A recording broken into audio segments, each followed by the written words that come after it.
Senator Rob Portman of Ohio now supports same-sex marriage, saying his personal views were affected by his son's coming out 2 years ago. First of all, good for Rob Portman.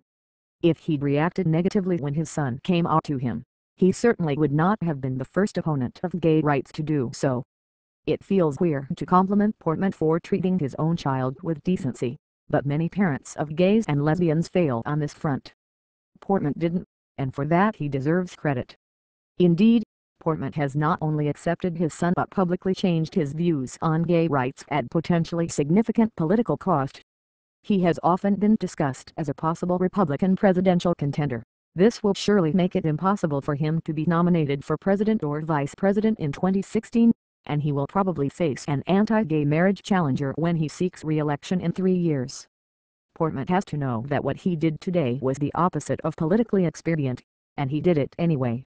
So I think Jonathan Chait is being hugely and unnecessarily uncharitable when he describes Portman's move as selfish. Chait takes this as Portman deciding that public policy should serve the personal interests of his family. I read it more as Portman's family experience causing him to feel greater empathy with gays and lesbians in general. He doesn't want to change policy to make his family happy.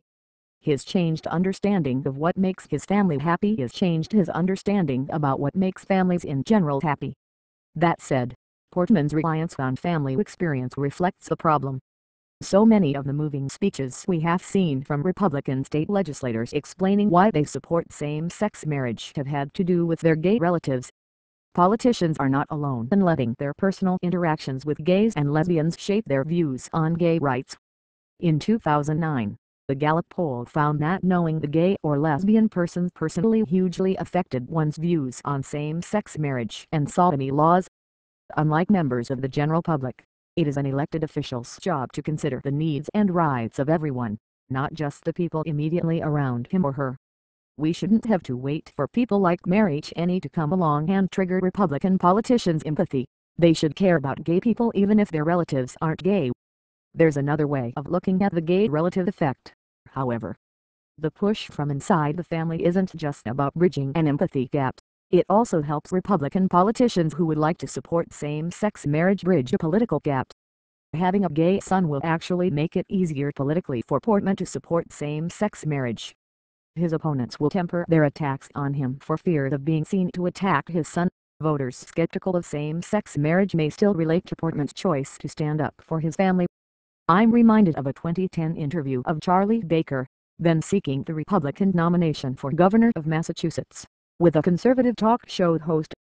Baker was asked why he supported same-sex marriage, and he responded by talking about his gay brother and how it was a personal issue for him. The host moved on.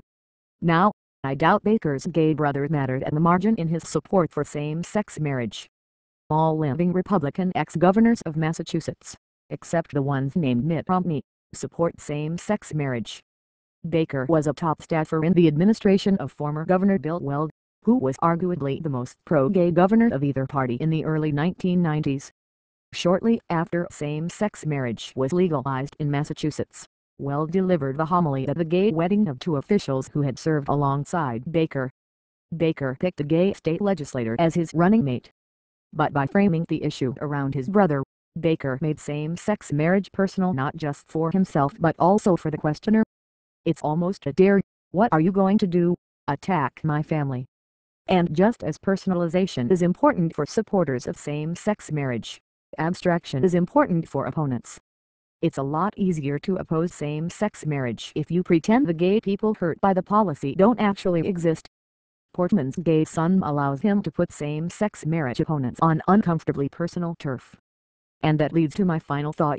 I hope Portman can help to change this landscape, and help Republicans who don't have gay children change their minds on same-sex marriage.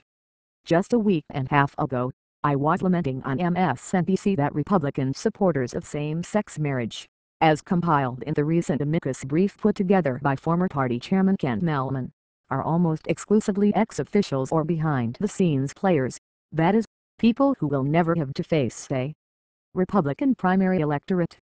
Now Portman, by far the most prominent Republican elected official to support same-sex marriage, has become an enormous exception to that rule. His example, and his activism, could help to create future exceptions.